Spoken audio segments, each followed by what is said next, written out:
Hello, আসসালামু আলাইকুম। সবাই কেমন আছেন?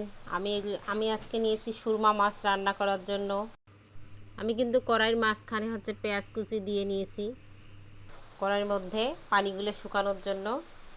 এদিকে আমি মাছের মধ্যে লবণ 2 চামচ,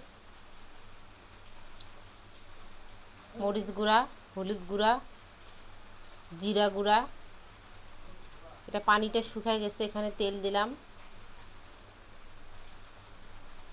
1 বোতল তেল দিয়েছি, আমার ছোট একটা বোতল আছে। এখানে সবগুলো আমি এখন মাখাই নিব। ওইদিকে আমার পেঁয়াজটা সুন্দর করে ভাজা হয়ে যাবে, মাঝে মাঝে আমি একটু নাড়াচাড়া করে দেব। এটা কিন্তু আমার মাটির তাওয়া, যারা চেনেন না, এটা আমাদের উত্তরবঙ্গের মাটির সারোয়া, যেটা বলে আমরা এখানে ভর্তা করে খাই, যেরকম শুটকির ভর্তা, মাছের ভর্তা, আলু ভর্তা, বেগুন ভর্তা, টমেটো ভর্তা, সব যত প্রকারের ভর্তা আছে আমরা এটাতে পিষে খাই। এটাতেই কিন্তু আমি বেটেছি মরিচ আর পেঁয়াজ মাছে দেওয়ার জন্য। এই জন্য এটার মাঝখানে আমি মেখে নিয়েছি। মাখানো কিন্তু আমার শেষ। এদিকে পেঁয়াজটাও আমার লাল লাল হয়ে গেছে, আমি একটু নাড়াচাড়া করে দেব।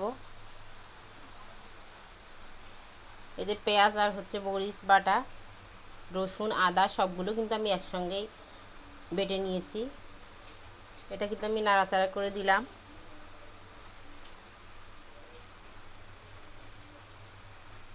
এখানে অল্প একটু হলুদ দিয়ে দিলাম।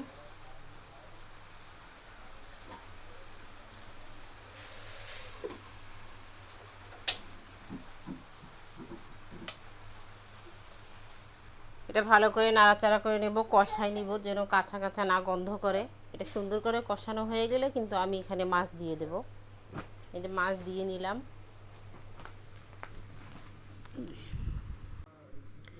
মাছটা কিন্তু আমি এখন সুন্দর করে নাড়াচাড়া করে নিব, যেন চারপাশে মিক্সড হয়, চারপাশের গায়ে কিন্তু লাগে।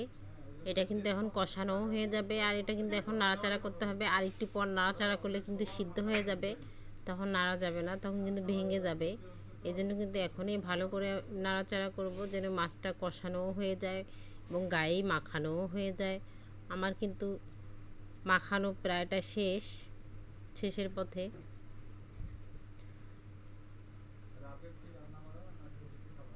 কারণ আরেকটু পরে সিদ্ধ হয়ে গেলে নাড়ানো যাবে না। আমার কিন্তু হয়ে গেছে, আমি কিন্তু এখন একটু পানি দেব পরিমাণ মতো।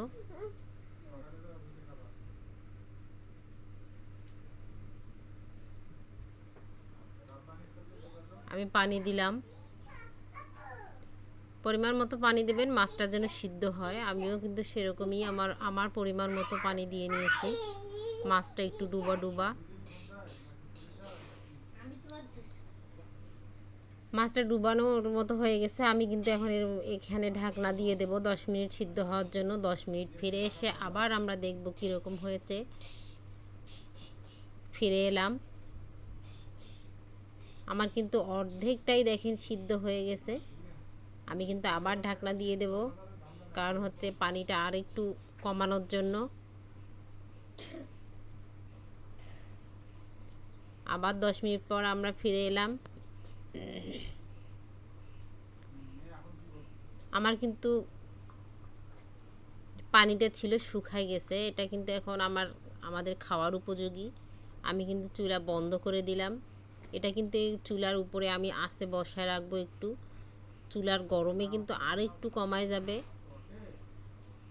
দেখেন কীরকম হয়েছে।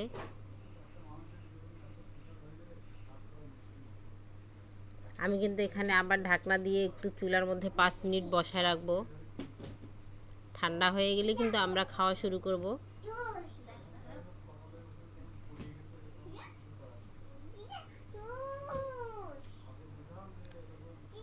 আমরা আবার 5 মিনিট পর ফিরে এলাম। দেখেন কীরকম হয়েছে, রসটা গাঢ়।